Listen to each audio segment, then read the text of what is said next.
प्रिय विद्यार्थियों, पिछले अंक तक हमने भारतीय संविधान की 6 विशेषताओं का अध्ययन किया था।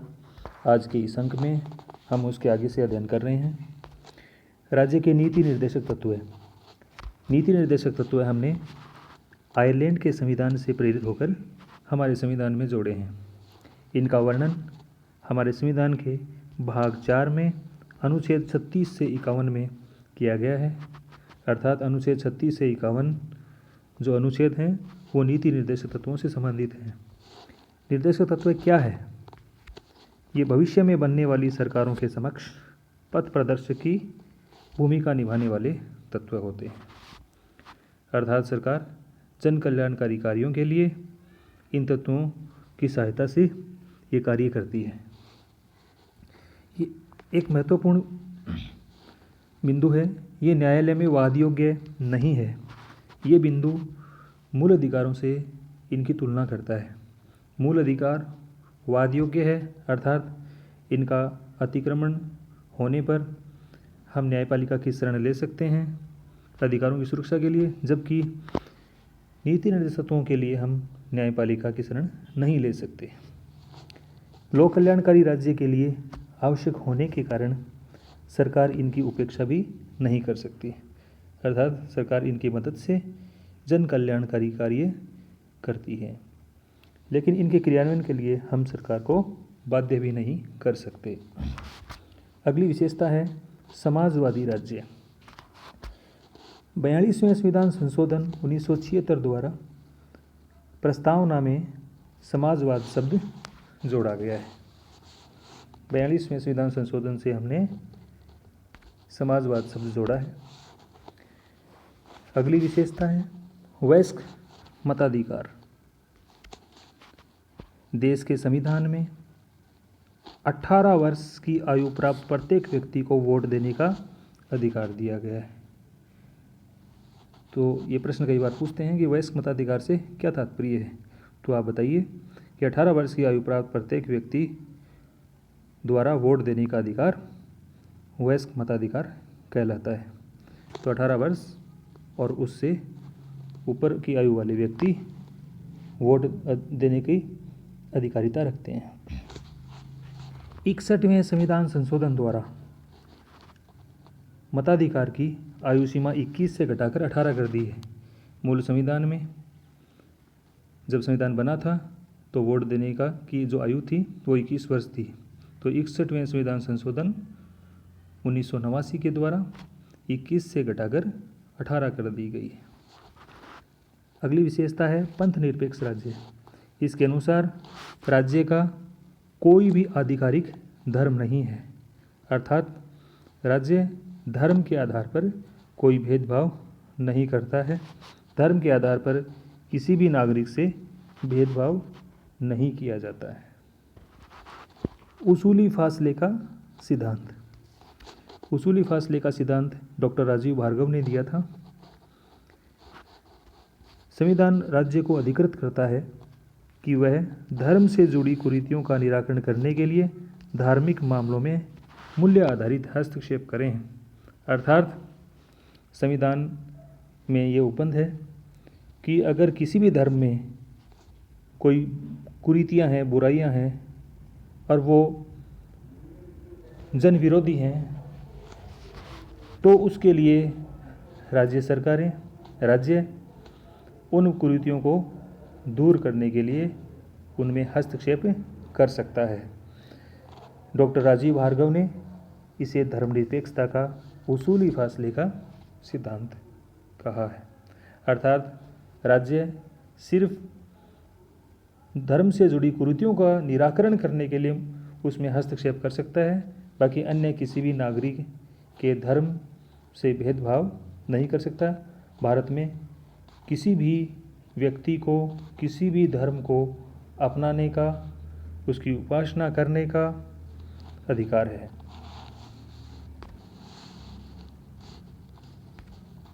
अगली विशेषता है विलक्षण दस्तावेज। हमारा संविधान एक विलक्षण दस्तावेज है। विश्व में लिखित सबसे बड़ा और भारत की परिस्थितियों के अनुसार सारी जो विशेषताएं हैं, सारी आवश्यकताएं हैं इसमें सम्मिलित है। इसमें जनता द्वारा मान्य आधारभूत मूल्यों और सर्वोच्च आकांक्षाओं को स्थान दिया गया है।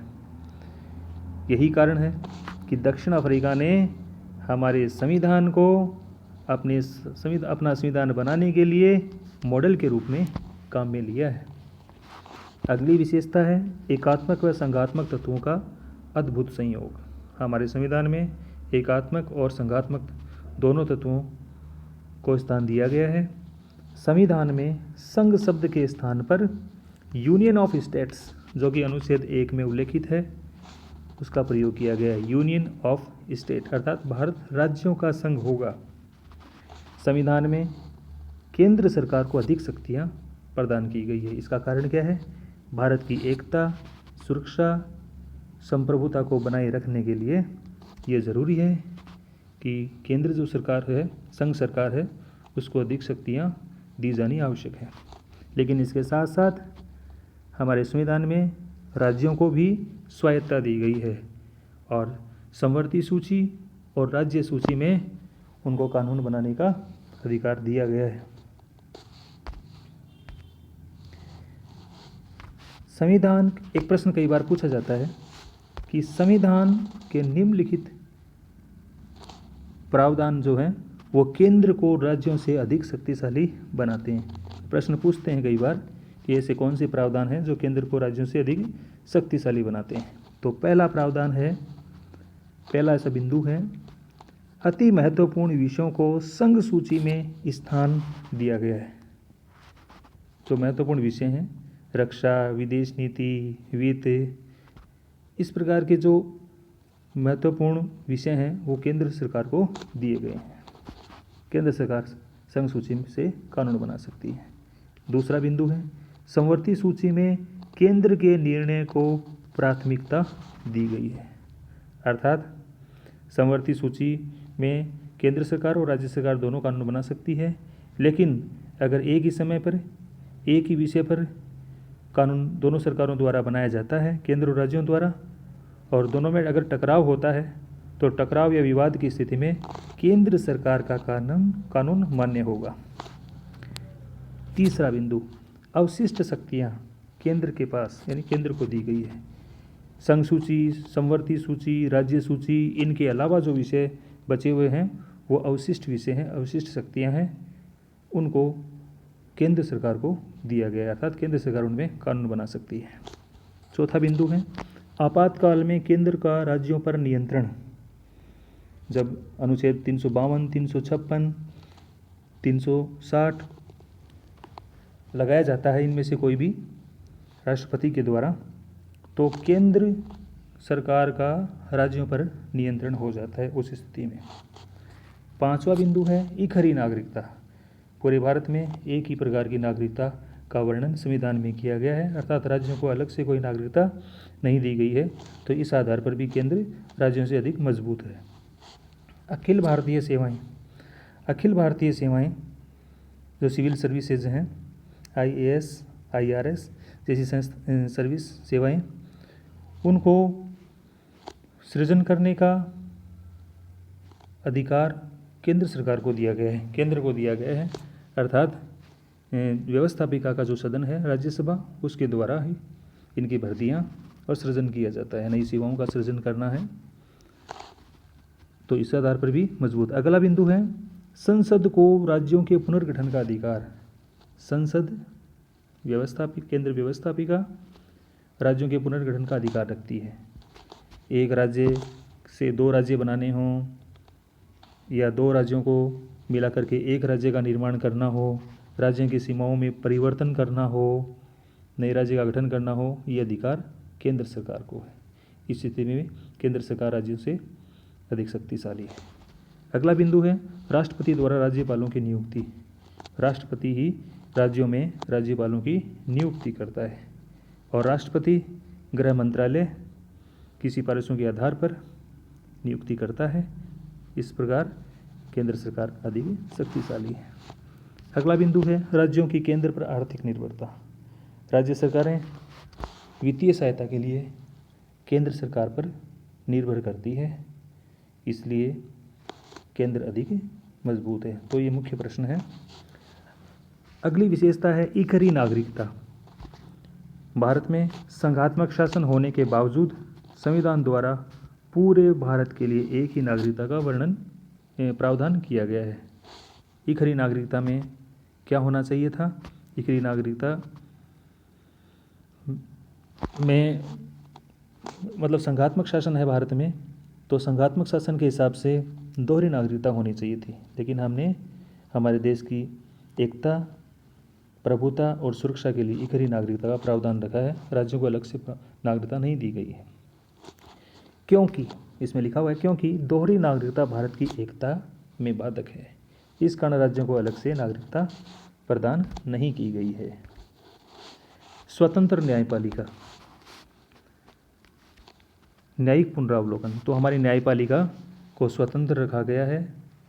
स्वतंत्र का मतलब यह है कि न्यायपालिका स्वतंत्र होकर निर्णय ले सकती है, संविधान की रक्षा का कार्य करती है, लोगों के मूल अधिकारों की रक्षा करती है, स्वतंत्र होकर अपना निर्णय सुनाती है संविधान के नियमों के तहत।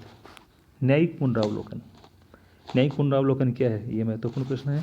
कार्यपालिका के आदेश तथा व्यवस्थापिका के कानून यदि संवैधानिक व्यवस्थाओं का उल्लंघन करते हैं तो न्यायपालिका उन्हें अवैध घोषित कर सकती है।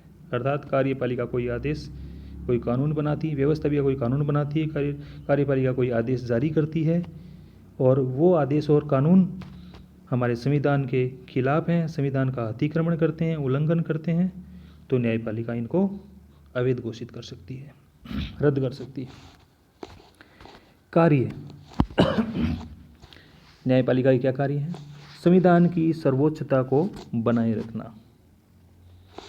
दूसरा, प्रजातंत्र की रक्षा, लोगों की रक्षा करना, उनके अधिकारों की रक्षा करना, उनके अधिकारों के लिए आवाज़ उठाना, जन कल्याणकारी कार्यों के लिए सरकार को निर्देशित करना संविधान के दायरे के तहत, जनता के मौलिक अधिकारों की सुरक्षा। जनता के मौलिक अधिकारों की महत्वपूर्ण कार्य है न्यायपालिका का कि लोगों के अधिकारों की सुरक्षा करती है जो संविधान प्रदत्त हैं। सर्वोच्च तथा उच्च न्यायालय के न्यायाधीशों की नियुक्ति राष्ट्रपति करते हैं, राष्ट्रपति महोदय द्वारा इनके न्यायाधीशों की नियुक्ति होती है और संसद महाभियोग से हटा सकती है। हालांकि महाभियोग की प्रक्रिया जटिल है। अगला बिंदु है कठोरता व लचीलेपन का मिश्रण। हमारा संविधान कठोर भी है और लचीला भी है, दोनों का मिश्रण किया गया है। कठोरता और लचीलेपन का अर्थ क्या है? देखिए, भारतीय संविधान में संशोधन विधि अनुच्छेद 368 में दी गई है।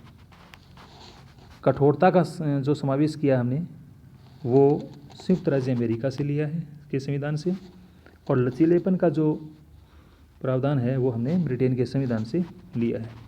कठोरता का मतलब है कि हमारे संविधान के कुछ अनुच्छेद, कुछ प्रावधान ऐसे हैं जिसमें परिवर्तन करने के लिए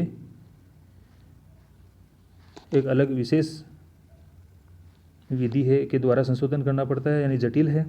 और कुछ इस प्रकार के अनुच्छेद हैं जिनमें हम आसानी से संसद के साधारण बहुमत के द्वारा हम उनमें परिवर्तन कर सकते हैं, संशोधन कर सकते हैं। तो भारतीय संविधान में संशोधन की 3 विधियां हैं। पहली विधि है कि दोनों सदन, लोकसभा, राज्यसभा, दोनों सदनों के साधारण बहुमत से संशोधन, तो दोनों सदनों का जो साधारण बहुमत है उससे हम संशोधन कर सकते हैं। कुछ विषय हैं जैसे कुछ अनुच्छेद, जैसे राज्यों का पुनर्गठन अगर करना है, राज्यों में विधान परिषद की समाप्ति करनी है या सृजन करना है, स्थापना करना है, या केंद्र प्रशासित क्षेत्र बनाना है, तो साधारण बहुमत से ये कार्य कर सकती है। संसद सदस्यों के वेतन का निर्धारण करना है तो ये कार्य भारतीय संविधान में साधारण बहुमत से, दोनों सदनों के साधारण बहुमत से किया जा सकता है संशोधन। दूसरी विधि है संसद के दोनों सदनों का पूर्ण बहुमत और साथ ही उपस्थित सदस्यों के 2/3 बहुमत से। पूर्ण बहुमत और साथ ही उपस्थित सदस्यों का 2/3 बहुमत भी आवश्यक है। तीसरी विधि है दोनों सदनों के पूर्ण बहुमत व उपस्थित सदस्यों का 2/3 बहुमत, तो इसमें भी है, लेकिन इसके साथ साथ आधे राज्यों के विधानमंडलों का समर्थन भी होना चाहिए। अर्थात आधी जो राज्य सरकार है, आधे राज्य हैं, उनका समर्थन भी ज़रूरी है अगर किसी प्रावधान में कुछ अनुच्छेद में परिवर्तन संशोधन करना हो।